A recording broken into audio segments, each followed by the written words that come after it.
전능하사 천지를 만드신 하나님 아버지를 내가 믿사오며 그 외아들 우리 주 예수 그리스도를 믿사오니 이는 성령으로 잉태하사 동정녀 마리아에게 나시고 본디오 빌라도에게 고난을 받으사 십자가에 못 박혀 죽으시고 장사한 지 사흘 만에 죽은 자 가운데서 다시 살아나시며 하늘에 오르사 전능하신 하나님 우편에 앉아 계시다가 저희로서 산 자와 죽은 자를 심판하러 오시리라.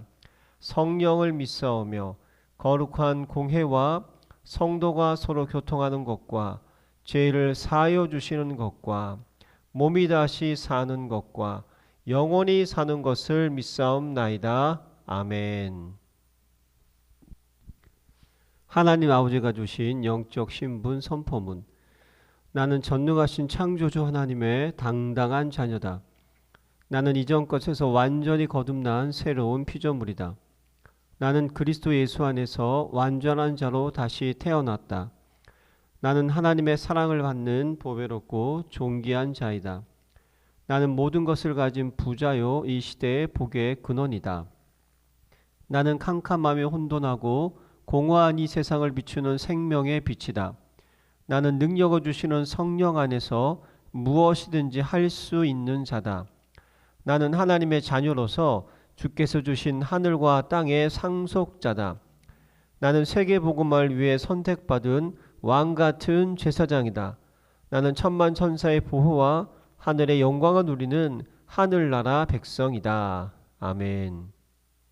행복한 정식기도 시간입니다. 가장 복된 시간인 줄 믿으시기 바랍니다. 한 주 동안 또 집중적으로 기도할 제목은 예수 그리스도의 계시라. 이게 계시록 1장 1절에 나오는 말씀입니다. 마지막 세상을 심판하면서 우리 주님이 시작하신 소도입니다. 예수 그리스도의 계시라. 다시 말하면 예수 그리스도는 모든 걸 미리 말씀하시고 또 그대로 성취시키십니다.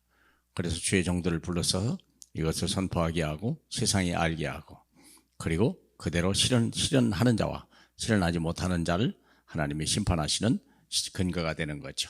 그래서 신자들이 모르는 죄가 있다는 거예요. 난 이 정도면 됐어라고 생각하지만 대부분의 신자들이 잘 모르는 죄가 있습니다. 윤리적인 도덕적인 죄 이런 게 아니고 우리 잠깐 보겠습니다. 사무엘상 15장 22절에 사무엘이 이르되 여호와께서 번제와 다른 제사를 그 목소리를 청종하는 것을 좋아하신 것 같이 좋아하시나이까.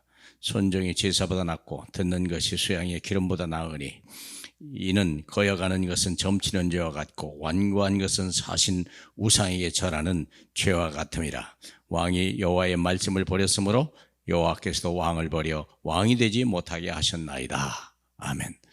아말렉 군대를 멸하고 오라고 사울 왕에게 하나님이 사무엘을 통해서 얘기했는데 특별히 또 했어요. 모든 남녀노소를 다 죽여라. 그리고 모든 짐승도 다 하나도 가지고 오지 말고 다 죽여라. 그쪽에 있는 것은 손도 대지 마라.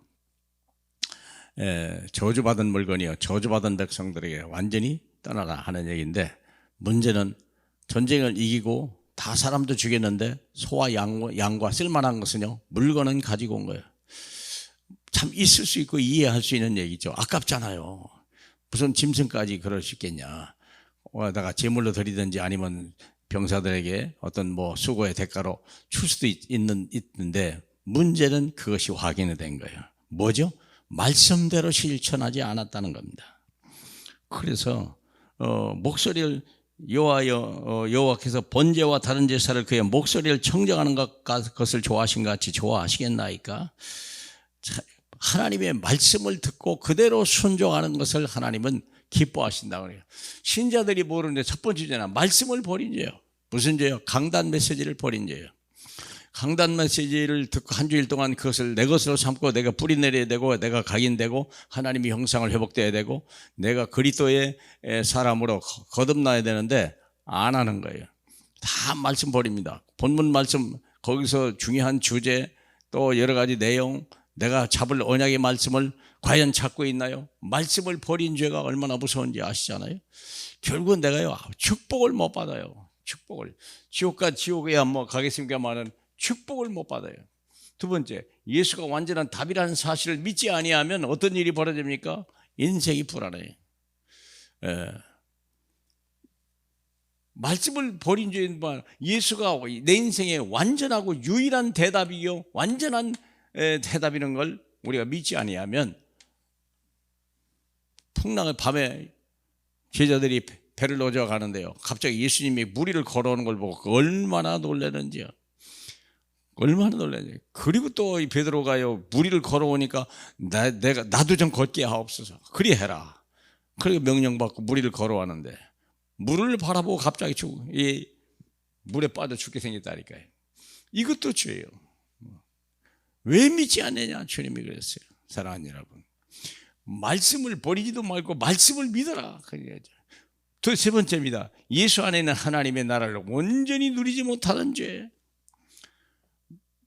예수 믿기 이전에 모든 죄는 진짜 참 가슴이 무너지고 머리가 깨질 만큼 엄청난 문제가 우리에게 오는 거죠. 그런데 예수 그리스도를 믿은 다음부터 오는 모든 문제는 이미 해결된 문제예요. 그 문제의 해답을 가진 예수가 내 안에 계시다는 사실이에요. 내 안에 하나님의 성령이 가르쳐 주시는 건데, 문제는 뭐냐? 이 완전한 답이 안 나니까 완전한 나라를 누리지 못하는 거예요. 완전한 나라를 누리죠. 평안이 없어요. 사랑하는 여러분, 너희가 평안할지어다. 예수님 부활하신 후에 제자에게 첫 번째 하는 말이 너희에게 평안할지어다. 이 하나님 나라를 누려야 돼요. 이미 끝났다 얘기 말씀했죠. 마지막으로 세 번째, 불신 현장에 예수 그리스도를 증인으로 되지 못한 채. 왜 여러분이 직장을 나가서 돈을 법니까? 돈 벌러 가십니까? 성공하려고 하러 갑니까? 먹고 살려고 갑니까? 예, 그래 보이지만 그게 얼마나 무서운 불신앙인지요. 우리는요 돈 벌러 가는 게 아닙니다.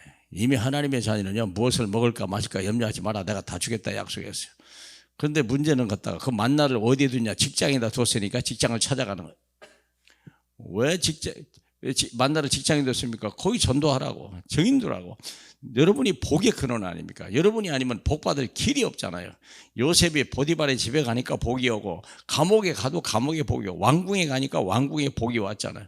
여러분들을 복 받고 증인으로 만들려고 보냈는데, 문제는 이걸 결정적인 걸 안 하는 거예요. 자기만 알고 있고 선민의식이 가득하고 예수 믿는 것도 얘기하지 아니하고, 직장에서 한 번도 그리스도를 증인하거나 증거 못해도 괜찮아요. 기도는 할 수 있지 않냐 이거죠. 그렇죠? 이게 우리에게 주신 엄청난 하나님의 축복을 놓쳐버리는 죄라는 걸 여러분 인식할 줄로 믿고요, 삶이 새로워지는 귀한 날이 되길 주님의 이름으로 축복합니다. 우리 하나님 아버지, 죄인 줄 몰랐습니다. 내가 좀 몰라서 그런 줄 알았습니다. 우리가 내 형편보다 하나님 말씀을 앞에 두지 아니하는 모든 죄를 용서해 주시옵소서. 그래서 이제는 아브라함이 말씀을 따라갔다고 하신 같이 우리에게도 말씀만 따라가고 말씀의 증인되게 꼭 축복해 주옵소서. 예수님 이름으로 기도합니다. 아멘.